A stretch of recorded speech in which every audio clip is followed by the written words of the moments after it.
I mean, I think if I'm a guy like Romney, I'm thinking it's going to be about the economy. I don't really have anything to add this week as far as the takedown of Bin Laden. In fact, Romney is telling Fox this morning he agrees with not releasing the photos. He's just sitting back waiting. Yeah, afraid the of way the the Republican Party, I don't think he's afraid of it. The way the Republican Party works, it defaults to guys like Romney. All he has to do is sit there and not make a mistake. And he'll, you know, unless something unexpected happens, he'll just sort of stumble into it. But what I'm interested in seeing is whether Republicans figure out that this pattern of nominating last time's runner-up every 4 years doesn't seem to be working so great, and maybe they should break the mold and look at a Gary Johnson or a Ron Paul or somebody who is going to shake it up and actually have a message independent of just, hey, it's my turn in the Republican I think they pecking need order. a serious debate to get it going. Yes, when did Obama come to? I mean, I think, you know, Newt Gingrich, I mean, that is one smart dude. But I don't how do you agree. nominate people these people are all echoes of the policies we already have, Jim. I mean,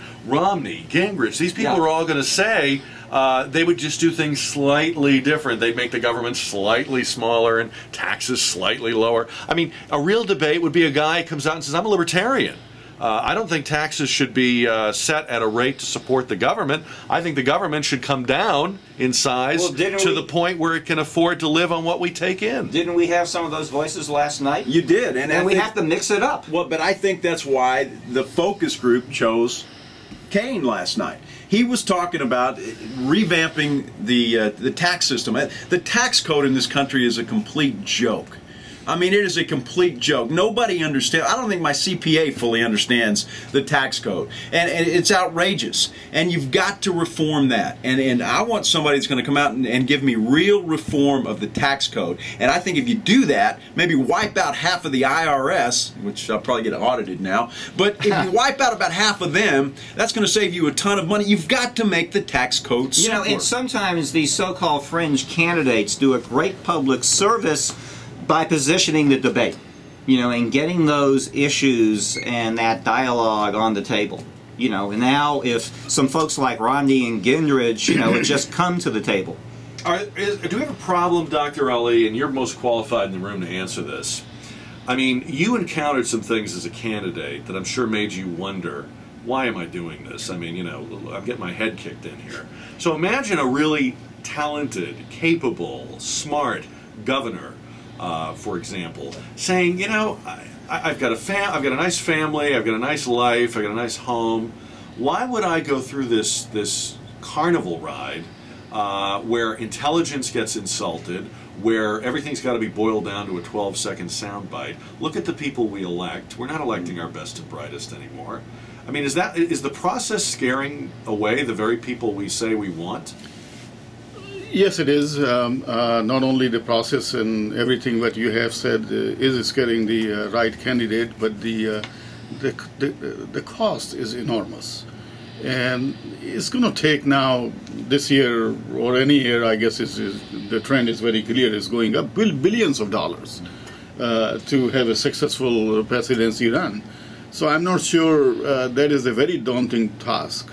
To do it. The current field of all of the old faces that we see in the Republican side, I don't think they have what it takes to win. It will take somebody like Obama, a new candidate who will emerge, that will not have any of the baggage that these guys have, just like Obama did. It will take a very dynamic Republican personality to snatch it away from Obama. He's going to get a big boost out of Bin Laden death. You think so? And he ought Even to. in the election? And he ought to. Everything depends upon the comparisons. The Bushes were, you know, who have taken us to the war. They couldn't do it when they were in power, and if they did it, they would have deserved all of the credit. Now, people will go back and forth that, well, they were not able to do it, and Obama did this in 2 years.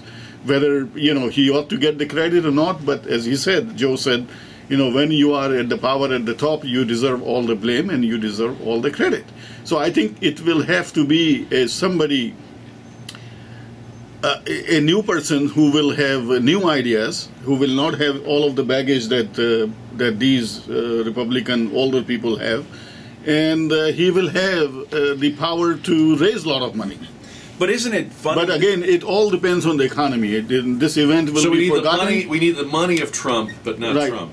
Well, no, that is true. Trump is a joke.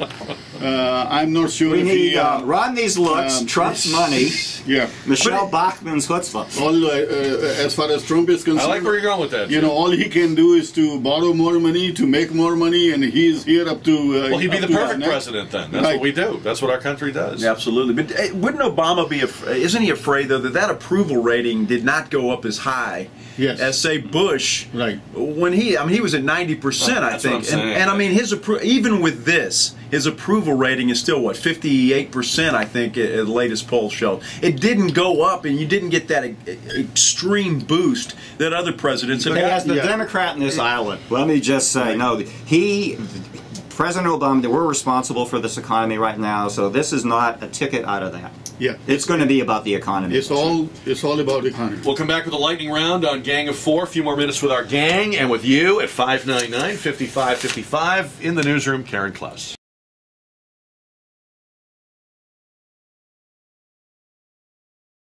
Work, Kareem, work.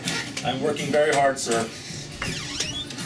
It's 11:30 on KTSA. A few more minutes with our Gang of Four today before they head out for the weekend. Joe Reinagel, Sports Director at Channel 5, Masarrat Ali, Jim Eskin.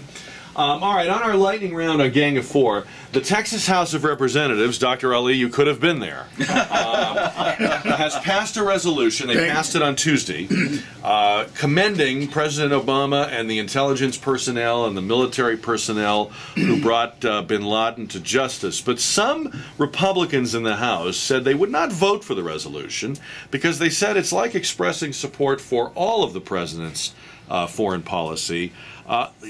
Is this really like splitting hairs? I mean, it's just a resolution of support.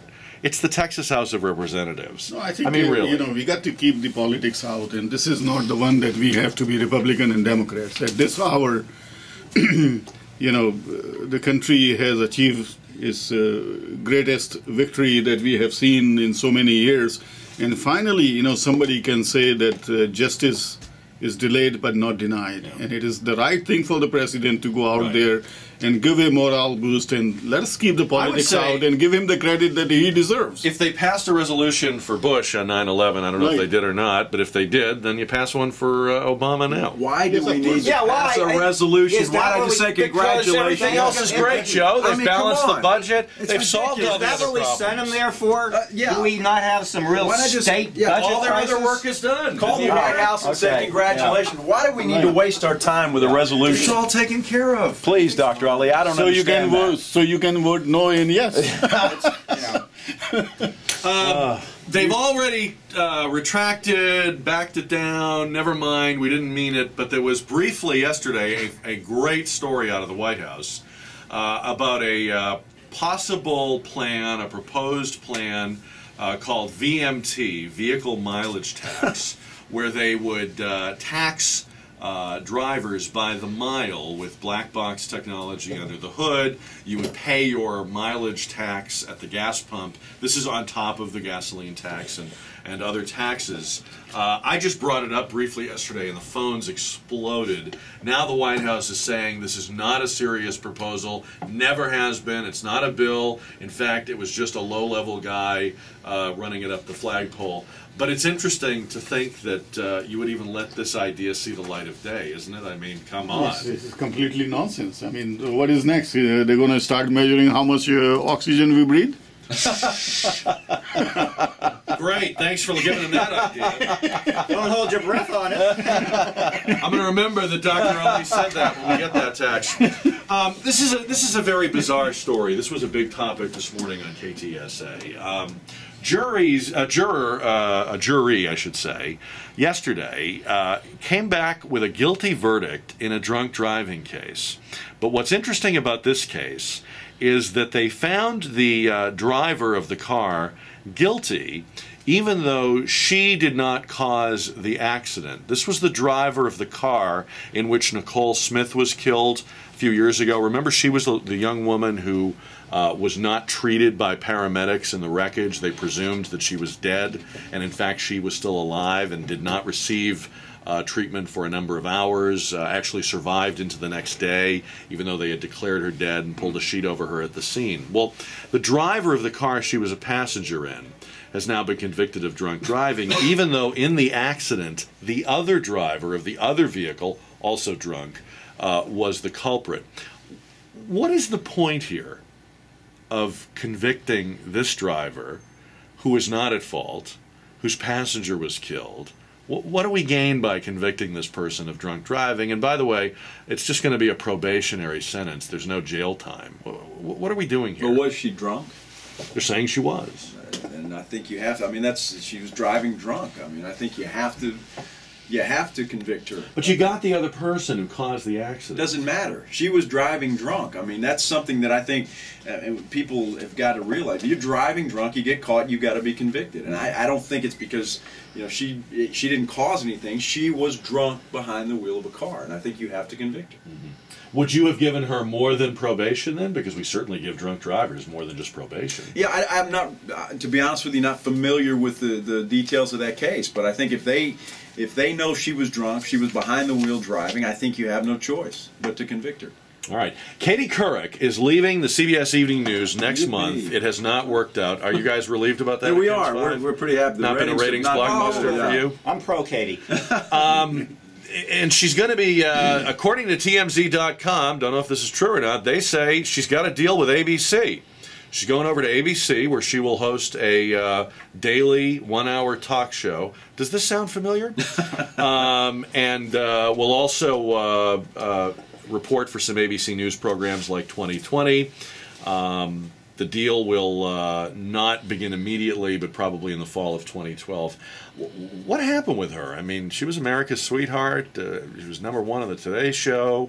Now it's like she can't give it away. I don't think people took her serious as a serious news person, right or wrong. And I think that was part of the problem when she came over. And now you're the lead anchor of a major network. And I think that was the problem for her, just the perception. And I'm not saying that that's what I think, but I think that was the perception with the rest of the country. Yeah.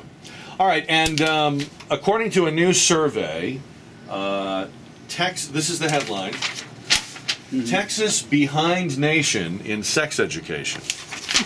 We're behind the country in sex education. I'm not speaking of any of you personally. But then it says Texas has the third highest teen birth rate. So it's not like they don't know how. Seems like we're leading the country in sex education. We don't know how not. Yeah, maybe the headline should be something other than, I mean, we seem to know a lot about it, apparently, in Texas, right? That's not the problem. Knowing about it, not the problem. What is actually going on here? Why do we have such a high teen birth rate? I didn't mean to look at you, Joe. Joe's like, I was never even near her. Wait a minute, yes. Far from being a teenager, too. That's a great question. I mean, this is the Bible Belt. We consider ourselves conservative, traditional, God-fearing.